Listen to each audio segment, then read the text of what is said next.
Good morning, everyone.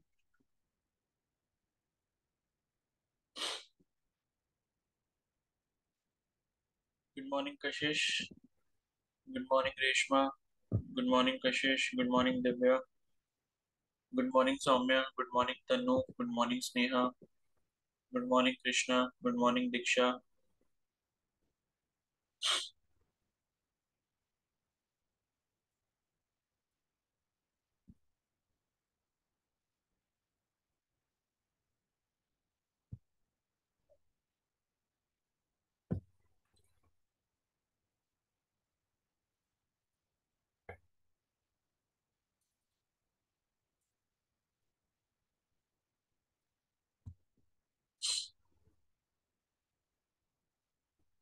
चलो फिर आगे कंटिन्यू करते हैं। तो न्यूक्लियस वाला चैप्टर हम पढ़ रहे थे। ठीक है। तो लास्ट जो हमने पढ़ा था वो मास डिफेक्ट और बाइंडिंग एनर्जी के बारे में पढ़ा था। एंड मास डिफेक्ट मैंने आपको बताया था क्या होता है कि भाई जो एक्चुअल में वेट होता है न्यूक्लियस के, एक्चुअल में जो मास होता है न्यूक्लियस का, वो थोड़ा सा क्या होता है, लाइक ज्यादा होता है एज कंपेयर टू जो उसके न्यूक्लियॉन्स होते हैं। न्यूक्लियॉन्स मतलब कि न्यूक्लियस के अंदर जो प्रोटॉन्स और न्यूट्रॉन्स हैं, उनका मास अगर आप अलग अलग कैलकुलेट करके सबको ऐड करोगे तो वो मास आपको थोड़ा सा कम मिलेगा as compare to mass of total nucleus. जब वो मतलब क्या होंगे आपस में, सब न्यूक्लियस के अंदर जब होंगे तो टोटल जो न्यूक्लियस का मास होगा वो थोड़ा सा क्या होगा, ज्यादा होगा। और जब आप न्यूक्लियस को तोड़ दोगे उसमें से न्यूट्रॉन्स और प्रोटॉन्स निकाल के उनका अलग अलग मास जो है वो क्या करोगे, ऐड करोगे, तो वो मास क्या होगा, थोड़ा सा कम होगा। ठीक है। तो इसी चीज को हम क्या कहते हैं, मास डिफेक्ट कहते हैं। और यही जो मास डिफेक्ट होता है, ठीक है, तो ये जो मास में कमी जो आती है, तो हम यही कहते हैं कि भाई जब आपने न्यूक्लियस तोड़ा होगा तो तोड़ते टाइम क्या हुआ होगा, वो जो आपका थोड़ा बहुत जो भी मास यहाँ पर खत्म होता हुआ दिखाई दिया है, वो मास आपका किस में इस्तेमाल हो गया होगा, एनर्जी में इस्तेमाल हो गया होगा। यानी कि उस मास से क्या बन गई होगी, एनर्जी बन गई होगी। ठीक है, is equal to MC square के अकॉर्डिंग। और वही एनर्जी क्या हुई होगी, न्यूक्लियस को ब्रेक डाउन करने में इस्तेमाल हुई होगी। तो उसी को हम क्या बोलते हैं, उसकी बाइंडिंग एनर्जी बोलते हैं। क्योंकि बाइंडिंग एनर्जी की हमने दो डेफिनेशन मैंने आपको बताई थी कि भाई या तो न्यूक्लियस तोड़ के आप उसके न्यूक्लियस को इतना दूर दूर कर दो कि किसी एक का भी इफेक्ट किसी दूसरे पर ना जाए, या फिर अगर वो इनफाइनाइट डिस्टेंस पर है तो उनको कंबाइन करके न्यूक्लियस के अंदर लाकर बिठा दो, तो उसमें जितनी एनर्जी लगेगी वो भी आपकी क्या होगी, बाइंडिंग एनर्जी होगी। ठीक है। और इसका फॉर्मूला क्या था कि भाई निकालना कैसे मास डिफेक्ट को, तो जो भी आपको टोटल मास ऑफ न्यूक्लियस दिया हो उसका डिफरेंस किससे कर दो, मास ऑफ प्रोटॉन से, टोटल जितने मास ऑफ प्रोटॉन है और टोटल मास ऑफ न्यूट्रॉन से। ठीक है। तो ये जब आप कर दोगे तो आपको डेल्टा एम मिल जाएगा। बाकी क्वेश्चन करोगे तो आपको इजीली समझ आ जाएगा मास डिफेक्ट और बाइंडिंग एनर्जी कैसे निकालते हैं। ठीक है। तो बाइंडिंग एनर्जी में कुछ नहीं है, मास डिफेक्ट जो भी होगा उस मास डिफेक्ट को सी स्क्वायर से मल्टीप्लाई करना है। सी स्क्वायर मतलब speed into light, speed of light into मतलब स्पीड ऑफ लाइट के स्क्वायर से 3 × 10⁻18 मीटर पर सेकंड के स्क्वायर से मल्टीप्लाई करोगे तो आपको बाइंडिंग एनर्जी की वैल्यू मिल जाएगी। ठीक है। उसके बाद है in the mass number range A, atomic mass number 30 to 170। ठीक है। तो अगर एक हमारे पास एटॉमिक मास नंबर की रेंज है, यानी कि ये जो रेंज आपको दे रखी है ये कैपिटल ए की दी है। कैपिटल ए क्या होता है, atomic mass number. Atomic mass number का मतलब टोटल सम ऑफ न्यूक्लियॉन्स, यानी कि प्रोटॉन प्लस न्यूट्रॉन के सम को ही हम क्या कहते हैं, एटॉमिक मास नंबर कहते हैं। तो ऐसे जो भी आपके एलिमेंट्स हैं जिनके न्यूक्लियस का एटॉमिक मास नंबर 30 से 170 के बीच होता है, उनका जो बाइंडिंग एनर्जी पर न्यूक्लियन होता है वो लगभग लगभग कांस्टेंट होता है, जो कि 8 mega electron volt per nucleon के बराबर आता है। ठीक है।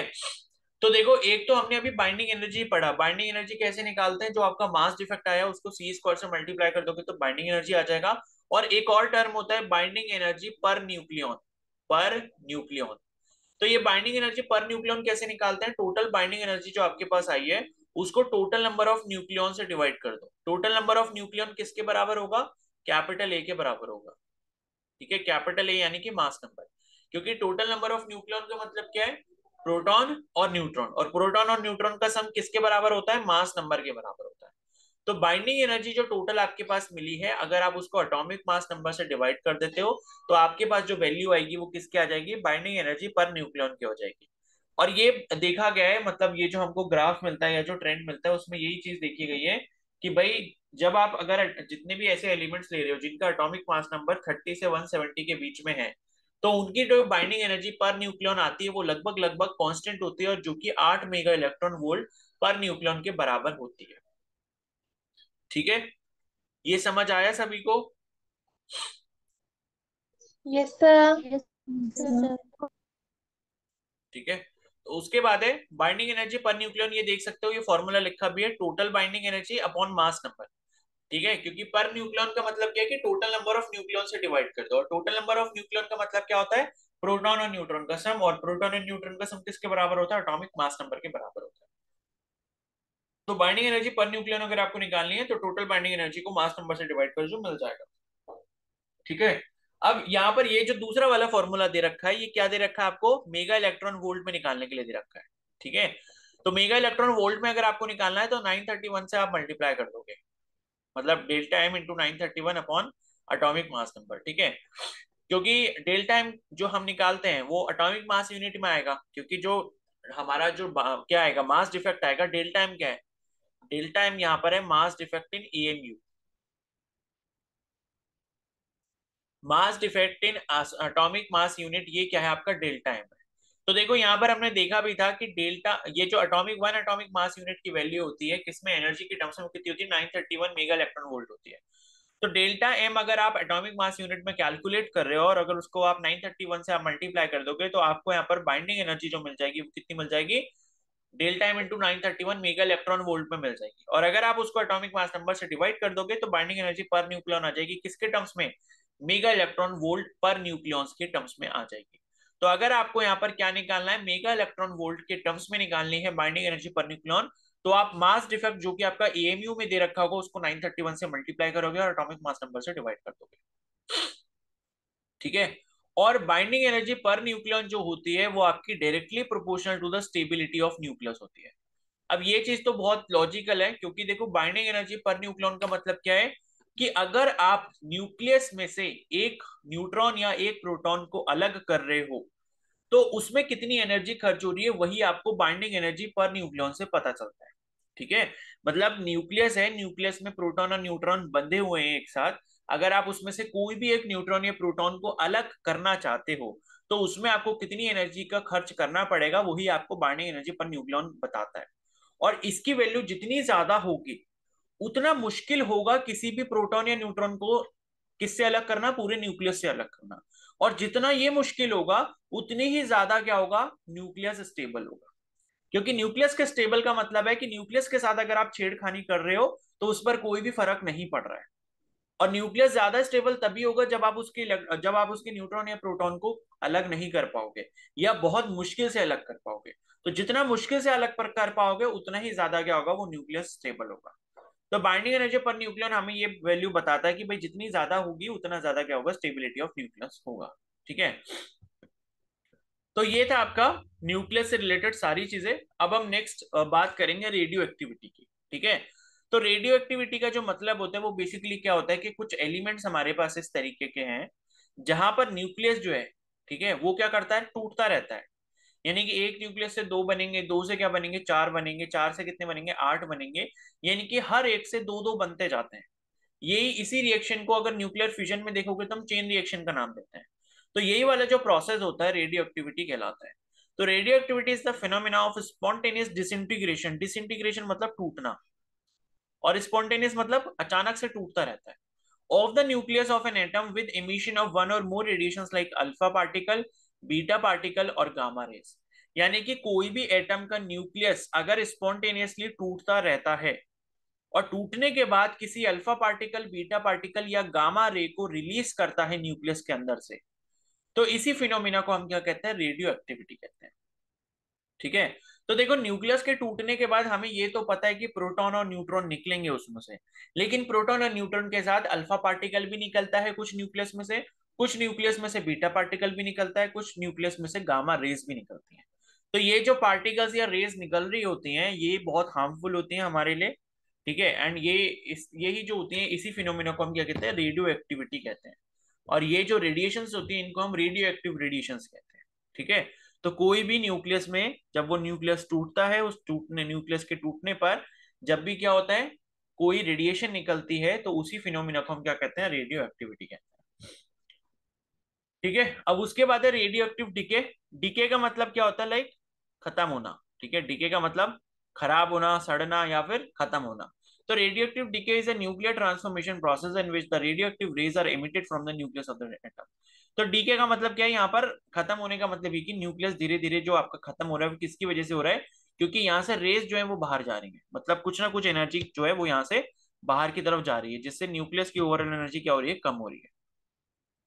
और एनर्जी कम होती जाएगी न्यूक्लियस की धीरे धीरे, तो क्या होगा, न्यूक्लियस एक टाइम पर आकर खत्म हो जाएगा। ठीक है।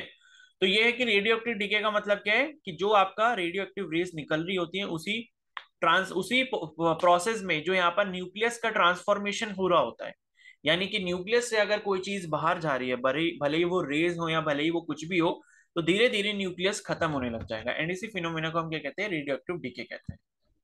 ठीक है। तो according to radioactive decay law, अब यहाँ पर रेडियो एक्टिव डीके के लिए लॉ बनाया गया है। ठीक है, कुछ रूल्स बनाए गए हैं। तो रेडियो एक्टिव डीके लॉ क्या होता है, the rate of decay of radioactive atom at any instant is proportional to the number of atoms present at that instant. ठीक है। तो dn बाई dt जो है वो आपका डायरेक्टली प्रोपोर्शनल टू n होता है। अब ये लॉ क्या कहता है, ये लॉ बेसिकली कहता है कि भाई जो यहाँ पर रेट ऑफ डीके है, रेट ऑफ डीके मतलब कि एटम जो धीरे धीरे खत्म हो रहा है या फिर जो न्यूक्लियस आपका धीरे धीरे खत्म हो रहा है, वो इस चीज पर डिपेंड करेगा कि टोटल नंबर ऑफ न्यूक्लियस या total number of atom initially कितने ज्यादा प्रेजेंट थे। जितने ज्यादा नंबर ऑफ किसी भी एलिमेंट के प्रेजेंट होंगे, मतलब मतलब जितने भी ज्यादा नंबर ऑफ एटम्स किसी भी न्यूक्लियस या किसी भी एटम के प्रेजेंट होंगे, ठीक है, या किसी भी एलिमेंट के प्रेजेंट होंगे, जितने ज्यादा एटम, ठीक है, तो उतना ज्यादा यहाँ पर क्या होगा, आपका रेडियो एक्टिव डीके का प्रोसेस होगा। ठीक है। मान लो कि अगर मेरे पास थोड़ी सी क्वांटिटी है, ठीक है, मान लो मेरे पास ये दो आपके स्पेसिमेंस हैं, तो एक ये आपका ए वाली क्वांटिटी हो गई और एक आपकी ये बी वाली क्वांटिटी हो गई। ठीक है। तो बी वाला जो सैंपल है, बी वाले सैंपल में आपके एटम्स किसी रेडियो एक्टिव एलिमेंट के काफी ज्यादा है, और ए वाले केस में जो रेडियो एक्टिव एलिमेंट का एटम है वो उनका नंबर कम है। तो पहले वाले केस में जो रेडियो एक्टिव डीके होगा वो कम होगा, स्लो होगा, और बी वाले केस में रेडियो एक्टिव डीके फास्टर होगा। तो जितने भी ज्यादा एटम्स या जितने भी ज्यादा न्यूक्लियस होते हैं, उतना तेजी से वो चीज डिसइंटीग्रेट करती है, यानी कि उतना तेजी से वो न्यूक्लियस टूटते हैं, उतने तेजी से वो एटम खत्म होते हैं, उतने तेजी से ही उनसे क्या निकलती है, रेडिएशन बाहर निकलती है, जिस वजह से वो धीरे धीरे जल्दी जल्दी क्या होते हैं, डिसइंटीग्रेट होने लगते हैं।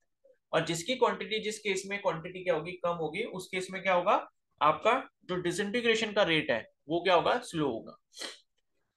तो वही लिखा है, rate of decay of radioactive atom is directly proportional to the quantity या number of atoms present at that instant. ठीक है। तो dn by dt is directly proportional to n होता है, और इस डायरेक्टली प्रोपोर्शनल के साइन को अगर हम हटा दें तो हमें क्या मिलता है, लैम्डा मिलता है। तो dn by dt is equal to minus lambda into n। अब ये लैम्डा क्या होता है, ये लैम्डा होता है आपका डीके कांस्टेंट। ठीक है। लैम्डा जो होता है वो क्या होता है, डीके कांस्टेंट होता है। और n क्या होता है, number of active nucleus present in the sample at any instant T. यानी कि इनिशियली जो हम बात कर रहे हैं, इनिशियली जब हमने टाइम को स्टार्ट करा और ये चीज देख रहे हैं कि रेडियो एक्टिव डीके कितना तेज हो रहा है या कितना स्लो हो रहा है, तो उस पर्टिकुलर टाइम पे जो टोटल नंबर ऑफ न्यूक्लियस आपके प्रेजेंट होंगे, ठीक है, वो क्या होगा आपका, मतलब ये किसी भी इंस्टेंट की बात कर रहे हैं। ठीक है, इनिशियली नहीं, मतलब किसी भी इंस्टेंट पे, वो इनिशियली भी हो सकता है, बीच में से भी हो सकता है, लेकिन जब आप उसकी बात कर रहे हो, मतलब किसी भी इंस्टेंट या किसी भी क्या बोलते हैं, किसी भी पर्टिकुलर टाइम पर अगर आप बात कर रहे हो, तो उस पर्टिकुलर टाइम पर कैपिटल एन होंगे आपके total number of active nucleus. ठीक है। और उसके बाद हमारे पास एक और फॉर्मूला आता है यहाँ पर, N is equal to N naught E to the power minus delta minus lambda T. ठीक है, N is equal to N naught E to the power minus lambda T. अब यहाँ पर जो एन नोट होते हैं वो आपके नंबर ऑफ एटम्स होते हैं प्रेजेंट इनिशियली, यानी कि इनिशियली जो आपके नंबर ऑफ एटम प्रेजेंट थे वो क्या होता है, आपके एन नॉट के बराबर होता है। ठीक है। तो आपको यहाँ पर दो रिलेशन मिले। पहला रिलेशन तो ये मिला कि जो dn बाई dt है वो आपका माइनस लेमडा एन होता है। अब माइनस यहाँ पर क्यों आ रहा है, क्योंकि क्वांटिटी जो हो रही है नंबर ऑफ एटम्स की कम हो रही है। नेगेटिव साइन का मतलब है कि वो चीज क्या कर रही है, डिक्रीज कर रही है, क्योंकि जैसे जैसे यहाँ पर न्यूक्लियस आपके डिसइंटीग्रेट होंगे, जैसे जैसे रेडिएशन यहाँ से बाहर आएंगी, वैसे वैसे इसका जो क्वांटिटी है वो कम होता रहेगा, और क्वांटिटी कम होने की वजह से यहाँ पर क्या आ रहा है, नेगेटिव साइन आ रहा है। ठीक है। तो dn by dt is equal to minus lambda N मिल गया, जहां पर लैम्डा क्या आपका डीके कांस्टेंट है, और दूसरा जो रिलेशन मिला वो क्या है, n is equal to N naught E to the power minus lambda T. T क्या है यहाँ पर, टाइम है, लैम्डा क्या है, डीके कांस्टेंट है, एन नॉट क्या है, total number of atoms present initially है, और कैपिटल एन की वैल्यू क्या है, कैपिटल एन जो हम निकाल रहे हैं वो किसी भी पर्टिकुलर इंस्टेंट टी टाइम पर निकाल रहे हैं। यानी कि अगर एन नॉट जो है वो नंबर ऑफ न्यूक्लिया या एटम प्रेजेंट इनिशियली थे, तो टी टाइम की वैल्यू पर, टी टाइम जितना भी हो चुका है, कितने जितने भी सेकंड हो चुके हैं टी टाइम के, ठीक है, उस टी टाइम की वैल्यू पर जो है कैपिटल एन की वैल्यू क्या होगी, यानी कि नंबर ऑफ एटम प्रेजेंट जो होंगे उसकी वैल्यू क्या होगी, वो आप इस फॉर्मूला से निकाल सकते हैं। ठीक है। और उसके बाद है SI unit of radioactivity is becquerel. तो ये इंपॉर्टेंट है, एसआई यूनिट जो होती है वो इसकी क्या होती है, बैक्वरल होती है। कैपिटल बी स्मॉल क्यू से आप इसको डोनेट करते हो। ठीक है, बैक्वरल। तो रेडियो एक्टिविटी की जो यूनिट होती है बैक्वरल होती है। और वन बैक्वरल का मतलब क्या होता है, वन डिसइंटीग्रेशन पर सेकेंड। यानी कि एक सेकंड के अंदर अगर एक न्यूक्लियस आपका टूट रहा है, एक न्यूक्लियस अगर डिसइंटीग्रेट हो रहा है, तो इसी पर्टिकुलर रेट को, रेट ऑफ डिसइंटीग्रेशन यानी कि डीएन बाई डी टी, ठीक है, डीएन बाई डी टी के इसी रेट को आप क्या कहते हो, वन बैक्वरल कहते हो। ठीक है। और यहाँ पर आपको वन क्यूरी की वैल्यू भी दी है, क्यूरी सी आई। तो वन क्यूरी की जो वैल्यू होती है वो कितनी होती है, 3.7 इंटू 10 की पावर 10 डीकेस पर सेकेंड। तो ये रिलेशन इंपॉर्टेंट है। वन बैक्वरल का मतलब तो क्या हो गया कि एक डिसइंटीग्रेशन आपका एक सेकंड में हो रहा है, और वन क्यूरी का मतलब क्या हो गया, 3.7 इंटू 10 की पावर 10 डीके पर सेकंड हो रहा है। डीके मतलब डिसइंटीग्रेशन, सेम चीज है वो। तो डिसइंटीग्रेशन डीके कोई अलग अलग नहीं है, बस डिफरेंस है क्वांटिटी का, कि वन बैक्वरल में वन डिसइंटीग्रेशन होता है, और वन क्यूरी में कितने होता है, 3.7 इंटू 10 की पावर 10 डिसइंटीग्रेशन होता है। और इसी तरीके से एक यहाँ पर रदरफोर्ड की यूनिट है, तो one Rutherford is equal to 10 to the power 6 decays per second. तो ये तीनों जो यूनिट्स हैं ये आपकी काफी ज्यादा इंपॉर्टेंट है, कि रदरफोर्ड में कितने डिसइंटीग्रेशन होते हैं, बैक्वरल में कितने होते हैं, और क्यूरी में कितने होते हैं। ठीक है। तो इतना सभी को समझ आ गया। Yes, sir. Yes, sir. Yes. Yes, sir. चलो ठीक है। तो अब इसके बाद है नेक्स्ट यहाँ पर हाफ लाइफ पीरियड। ठीक है। तो देखो हमारे पास दो टर्म्स होते हैं, एक होता है हाफ लाइफ और एक होता है एवरेज लाइफ। तो इनमें कंफ्यूजन नहीं करना है। हाफ लाइफ का मतलब क्या होता है कि लाइक जितनी भी क्वांटिटी थी आपके पास किसी भी एक रेडियो एक्टिव एलिमेंट की, अब रेडियो एक्टिव एलिमेंट जब भी मैं टर्म यहाँ पर यूज कर रहा हूँ उसका मतलब क्या है कि वो एलिमेंट कंटिन्यूसली क्या एमिट कर रहा है, रेडिएशन एमिट कर रहा है। अब रेडिएशन एमिट करने की वजह से क्या हो रहा है, धीरे धीरे उस पर्टिकुलर एलिमेंट का डीके हो रहा है। डीके का मतलब कि रेडिएशन एमिट कर रहा है, एनर्जी अगर एमिट कर रहा है, तो एनर्जी एमिट करने की वजह से उसकी जो क्वांटिटी है एलिमेंट की वो धीरे धीरे क्या हो रही है, कम हो रही है। ठीक है। क्योंकि आप ये समझो कि मैंने आपको एक रिलेशन बताया था is equal to M C square. तो एम मान लो अगर यहाँ पर मास किसका, न्यूक्लियस का है। अब ये अगर टोटल मास है किसी पर्टिकुलर एक न्यूक्लियस का, तो इसमें से थोड़ा थोड़ा मास जो है इस पर्टिकुलर बड़े से मास एम के अगर छोटे छोटे से टुकड़े अगर आप देखोगे, अगर ये छोटे छोटे से टुकड़े हैं, तो यही छोटे से टुकड़े क्या हो रहे हैं, एनर्जी में कन्वर्ट हो रहे हैं। E equal to M C square अगर आप रिलेशन लगाते हो तो इसी के अकॉर्डिंग ये क्या हो रहे हैं, एनर्जी में कन्वर्ट हो रहे हैं।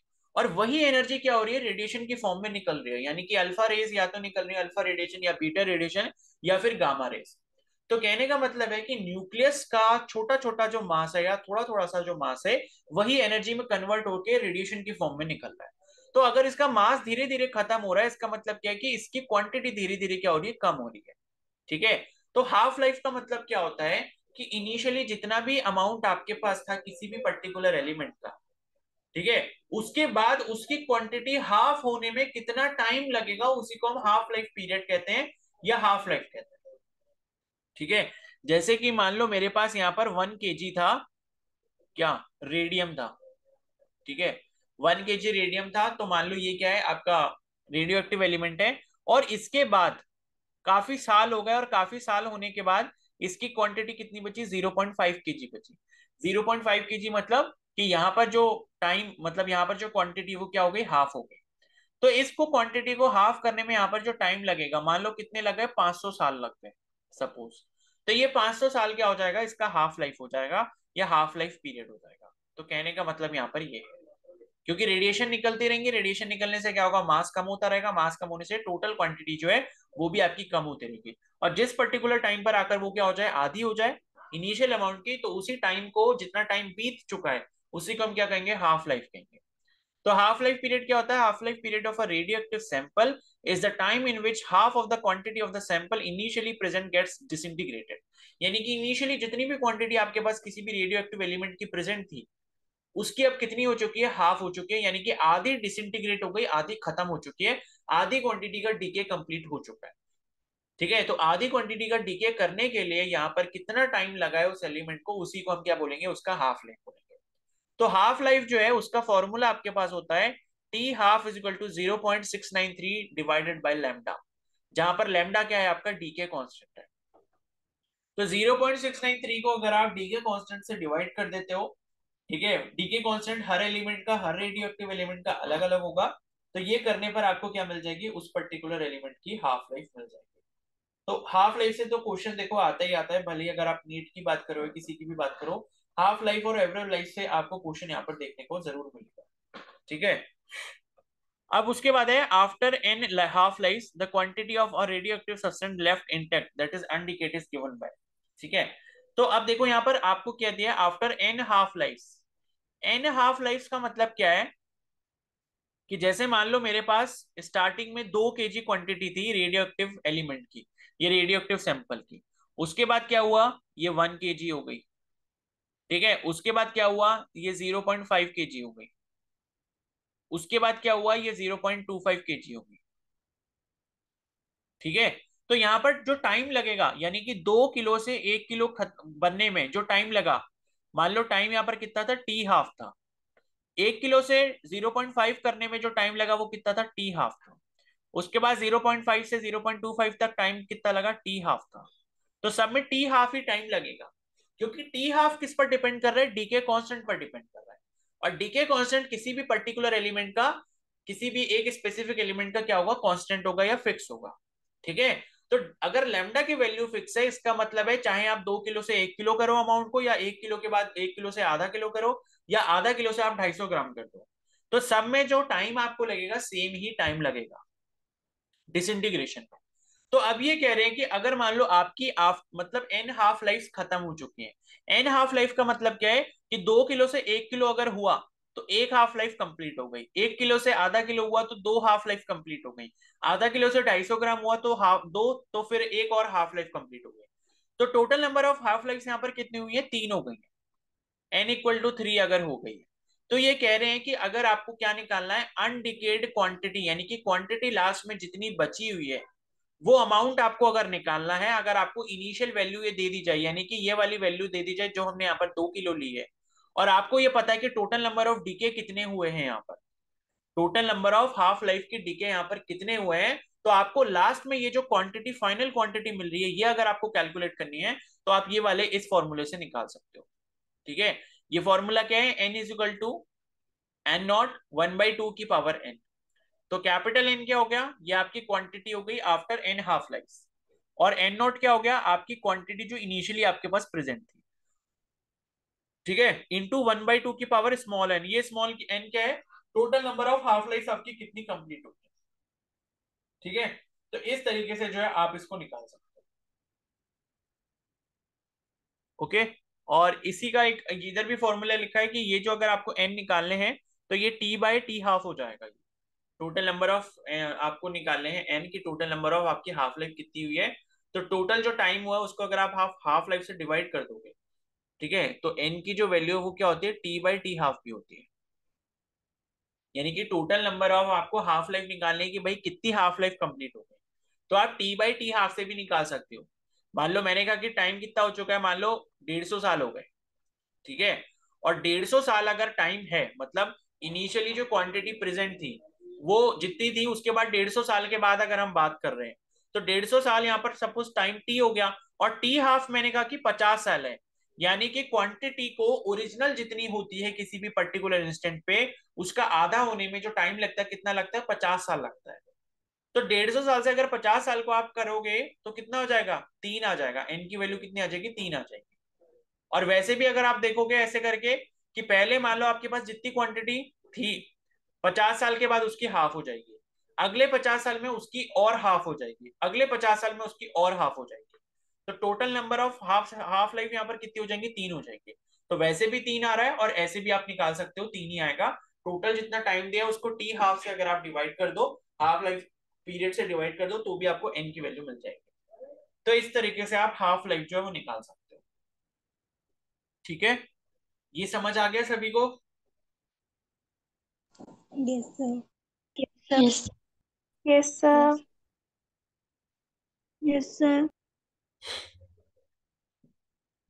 ठीक है, अब उसके बाद नेक्स्ट आता है एवरेज लाइफ। तो एवरेज लाइफ का मतलब क्या है कि जो भी रेडियो एक्टिव सैंपल या रेडियो एक्टिव एलिमेंट आपके पास प्रेजेंट है इनिशियली, ठीक है, तो उसको पूरा खत्म होने के लिए टोटल टाइम कितना लगेगा, उसी को हम क्या कहते हैं, एवरेज लाइफ कहते हैं। ठीक है, तो average life of a radio active element is the total life time of all the atoms of the radioactive element and divided by the total number of atoms present initially in the sample of all the element। ठीक है, ये क्या लिखा है यहाँ पर,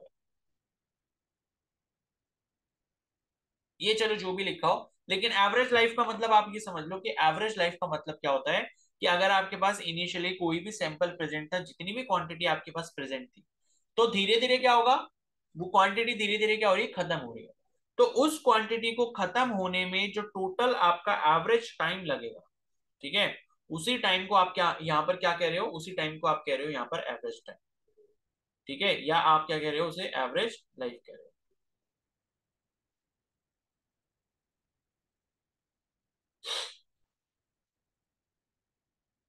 ठीक है,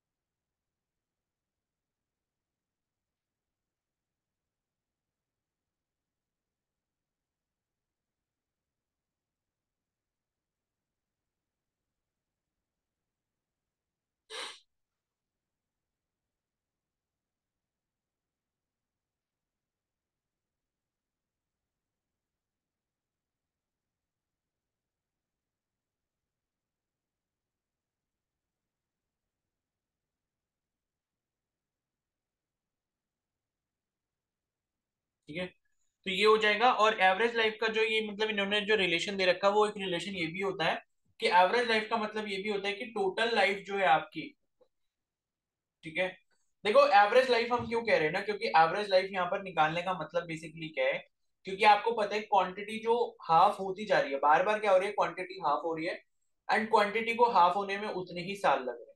ठीक है, यानी कि कहने का मतलब है कि जैसे पहले अगर आपके पास ये जैसे 2 किलो वाला एग्जांपल लिया था कि 2 किलो का रेडियोएक्टिव सैंपल अगर आपके पास प्रेजेंट है, तो हाफ लाइफ मान लो मैंने कह दी कि 50 साल है, यानी कि इसको क्वांटिटी को आधा होने में कितने टाइम लगेगा, 50 साल लगेगा। ठीक है, तो 2 किलो क्वांटिटी है, 1 किलो बनने में कितना लगेगा, 50 साल लगेगा। 1 किलो से आधा किलो बनने में कितना लगेगा, फिर 50 साल लगेगा। ठीक है, फिर 250 ग्राम पे पहुंच गए थे, 250 ग्राम के बाद आप 125 ग्राम पे पहुंचोगे, 125 के बाद आप थोड़ा और कम पे जाओगे, मतलब उसके हाफ उस पे क्वांटिटी पे जाओगे।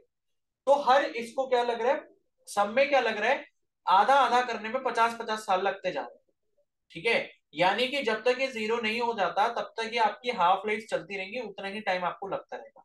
इसी वजह से हम यहाँ पर जो टर्म इस्तेमाल करते हैं वो एवरेज लाइफ का इस्तेमाल करते हैं। ठीक है, यानी कि लगभग लगभग जीरो वैल्यू आने पर जो है बार बार आपको उतना ही टाइम यहाँ पर लगता जा रहा है जितना इनिशियली आधा करने में लगा था। तो इस वजह से हम यहाँ पर एवरेज लाइफ का कॉन्सेप्ट यूज करते हैं। तो बेसिकली मतलब यही होता है इसका कि इनिशियली जितनी भी क्वांटिटी है उसको पूरा खत्म करने के लिए लगभग कितना टाइम लग रहा होगा। तो इसका जो रिलेशन है वो आप ऐसे भी देख सकते हो कि टोटल लाइफ टाइम जितना भी आपका एटम्स का है, ठीक है, total life time of all the atoms of radioactive element divided by the total number of atoms. ठीक है, यानी कि जितने टोटल नंबर ऑफ एटम्स आपके पास प्रेजेंट होंगे उससे जब आप उसको डिवाइड कर दोगे इनिशियली, तो वो आपको क्या मिल जाएगा, एवरेज लाइफ मिल जाएगा। ठीक है, तो एवरेज लाइफ आप इस तरीके से भी लिख सकते हो कि एवरेज लाइफ जो है वो क्या हो गया, total life upon total atoms initially. तो ये भी एक इसका जनरल रिलेशन है। और अगर आप यहाँ पर एवरेज लाइफ निकालना चाहते हो तो टाउ से हम इसको डिनोट करते हैं, और टाउ जो होता है वो क्या होता है, 1/लैम्डा होता है। और 1/लैम्डा क्या होता है, आपका डीके कांस्टेंट। ठीक है, 1/लैम्डा, लैम्डा क्या है आपका, डीके कांस्टेंट। और इसको एक और फॉर्मूला से भी आप डिनोट कर सकते हो, अगर आपको टी हाफ की वैल्यू दी है और टी हाफ की वैल्यू को अगर आप 1.44 से मल्टीप्लाई कर दो तो भी आपको यहाँ पर एवरेज लाइफ मिल जाएगी। ठीक है, तो ये हो गया। और अगर आप इससे रिलेशन निकालना चाहो, T half is equal to tau के बीच में कितना रिलेशन है, तो 0.693 से अगर आप टाउ को मल्टीप्लाई कर देते हो तो भी आपको क्या मिल जाएगा यहाँ पर, टी हाफ और टाउ का रिलेशन मिल जाएगा। तो ये तीनों ही रिलेशन इंपॉर्टेंट है कि टाउ जो होता है आपका, एवरेज लाइफ जो होता है वो आपका क्या होता है, 1/λ यानी कि 1/t के कांस्टेंट होता है। या आप अगर टी हाफ के बारे में बात कर रहे हो तो एवरेज लाइफ जो है वो 1.44 टाइम्स ऑफ क्या होता है, हाफ लाइफ होता है। ठीक है, या फिर अगर आप ये भी बोल सकते हो कि हाफ लाइफ जो होता है वो 0.693 टाइम्स किसका होता है, एवरेज लाइफ का होता है। तो तीनों ही रिलेशन यहाँ पर इंपॉर्टेंट है।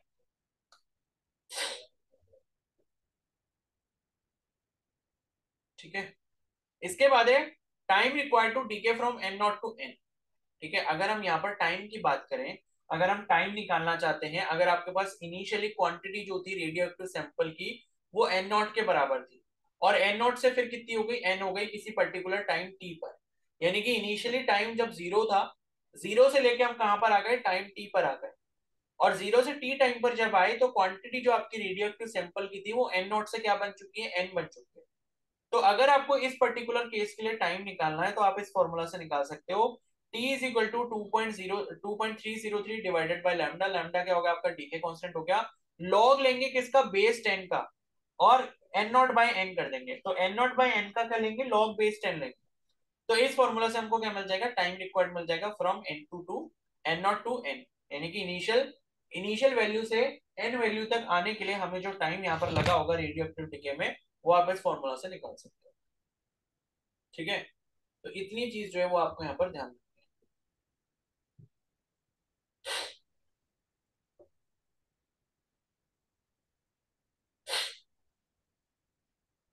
ठीक है, अब एक चीज आपने यहाँ पर और समझनी है, मेरे को ये नाम याद नहीं आया और मेरे को मिला भी नहीं, पता नहीं एनसीईआरटी में दिया होगा, किसी के नाम पर ना एक लॉ होता है, ठीक है, किसी के नाम पर एक लॉ है, जिस लॉ के अकॉर्डिंग हम क्या डिसाइड करते हैं कि ये जो आपका डीके हो रहा है, यानी कि न्यूक्लियस जब डीके होता है, न्यूक्लियस जब रेडियो एक्टिव रेडिएशन को निकालता है, तो क्या क्या रेडिएशन निकाल सकता है, या तो वो अल्फा रे निकाल रहा होगा, अल्फा रेडिएशन, या फिर वो बीटा रेडिएशन निकाल रहा होगा, या फिर वो गामा रेडिएशन निकाल रहा होगा।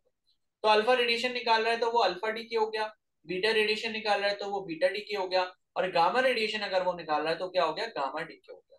ठीक है, तो इस पर्टिकुलर मतलब अलग अलग ये जो आपके डीके हैं, alpha decay, beta decay, gamma decay, इन तीनों ही डीके के लिए किसी एक साइंटिस्ट ने एक लॉ दिया था, जिस लॉ के अकॉर्डिंग आपको ये पता चलता है कि न्यूक्लियस में चेंज क्या आता है अल्फा, बीटा या फिर गामा डीके होने के बाद। यानी कि जब आपका एक अल्फा डीके होगा, एक अल्फा का एक अल्फा पार्टी मतलब एक अल्फा पार्टिकल या अल्फा रे जब आपका निकलेगा, तो उस पर्टिकुलर एक अल्फा निकलने से जो न्यूक्लियस के ऊपर चेंज आता है, उस पर्टिकुलर चेंज के लिए किसी एक बंदे ने लॉज दिए थे। ठीक है, उन लॉज को हम यहाँ पर समझेंगे।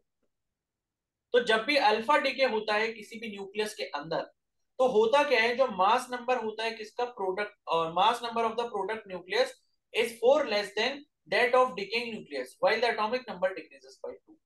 तो आप इसको शॉर्ट में ऐसा लिख लो कि भाई जब भी अल्फा डीके होगा, तो अल्फा डीके होने पर जो है यहाँ पर मास नंबर जो होगा, ठीक है, मास नंबर यानी कि कैपिटल ए जो होगा, वो आपका क्या हो जाएगा, mass number of the product nucleus is 4 less than that of the decaying nucleus.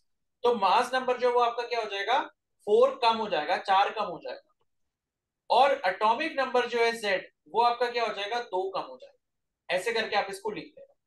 ठीक है, ये क्वेश्चन आता है इसके बेसिस पर। तो जैसे मान लो ये आपको दे रखा है, कोई एक एटॉमिक नंबर दे रखा है, मतलब ये आपको कोई एलिमेंट दिया है एक्स, इस एलिमेंट का एटॉमिक नंबर जेड है और मास नंबर ए है। तो अगर अल्फा डीके यहाँ पर होगा, अल्फा डीके होने पर क्या होगा, एटॉमिक नंबर 2 से घट जाएगा और मास नंबर 4 से घट जाएगा। ठीक है, और साथ में आपको 2He4 यानी कि ये एक अल्फा पार्टिकल मिलेगा, और साथ में ये जो है ये आई थिंक रेडिएशन है। ठीक है, तो ये जो है आपका यहाँ पर ये इस तरीके से रिलीज होगा, या ये न्यू बार बेसिकली क्या है, आई थिंक एनर्जी है। ठीक है, एनर्जी का वेव नंबर इन्होंने रिप्रेजेंट कर रखा है, तो वो आपकी एनर्जी हो गई। तो अल्फा डीके अगर किसी भी उसमें होता है केस में, तो आप ये फॉर्मूला इस्तेमाल कर सकते हो। अल्फा डीके में जो प्रोडक्ट न्यूक्लियस आपको मिलता है, यानी कि न्यूक्लियस से जब अल्फा पार्टिकल निकलता है, तो उस पर्टिकुलर केस में आपका मास नंबर 4 से कम हो जाता है और एटॉमिक नंबर जो है वो 2 से कम हो जाता है। ठीक है, और ये छोड़ो, ये क्यू वैल्यू ये इतना इंपॉर्टेंट नहीं है। उसके बाद आ जाता है बीटा डीके। तो बीटा डीके में देखो क्या होता है, बीटा डीके का फॉर्मूला आप यहीं से समझ लो। बीटा डीके में क्या होता है, जो आपका एटम दे रखा होता है उसका एटॉमिक नंबर जो है वो 1 से बढ़ जाता है और मास नंबर पर कोई भी फर्क नहीं पड़ता। तो देखो लिखा है mass number of product nucleus remains same but atomic number increases और डिक्रीजेस बाय 1। ठीक है, तो एटॉमिक नंबर जो है जनरली क्या होता है, इंक्रीज ही करता है लेकिन डिक्रीज भी हो सकता है, किससे, 1 से। तो होता क्या है यहाँ पर, इंक्रीज करेगा तो वो बीटा प्लस डीके होगा और डिक्रीज करेगा तो बीटा माइनस डीके होगा। तो in beta minus decay B minus sorry beta minus an electron and an antineutrino are created and emitted from the nucleus by the reaction. ठीक है, तो ये भी इंपॉर्टेंट है, ये भी आपको ध्यान रखना है। देखो यहाँ पर अभी हमने समझा क्या कि बीटा डीके में जो आपका क्या होगा, मास नंबर होगा। ठीक है, मास नंबर आपका क्या रहेगा, सेम रहेगा।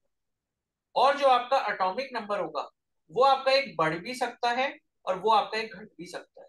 बढ़ेगा तो बीटा प्लस डीके होगा, घटेगा तो बीटा माइनस डीके होगा।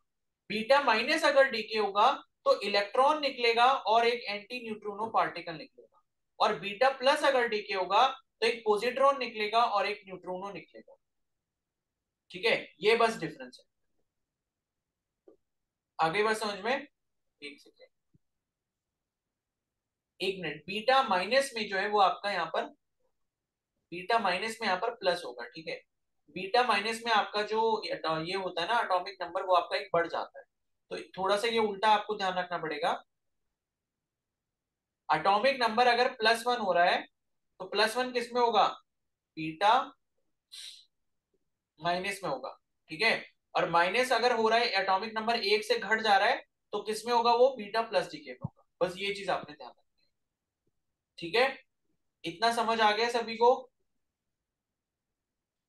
Yes sir. सर एक बार और बता दीजिए ये। देखो बीटा डीके में क्या है ना, या तो एटॉमिक नंबर 1 बढ़ेगा या 1 घटेगा। एटॉमिक मास नंबर सेम ही रहेगा दोनों केस में। अगर एटॉमिक नंबर 1 बढ़ रहा है तो बीटा माइनस डीके होगा, और अगर एटॉमिक नंबर 1 घट रहा है तो बीटा प्लस डीके होगा। ठीक है, और बीटा माइनस में क्या होगा, इलेक्ट्रॉन और एंटी न्यूट्रॉनो ये निकलेंगे, और बीटा प्लस में क्या होगा, पॉजिट्रॉन और न्यूट्रॉनो ये दो पार्टिकल निकलेंगे। ठीक है, बाकी फिर इसको शाम को कंटिन्यू करेंगे आगे। ठीक है, तो इतना कर लेना और इसके क्वेश्चंस प्रैक्टिस कर लेना, क्योंकि लगभग चैप्टर खत्म होने वाला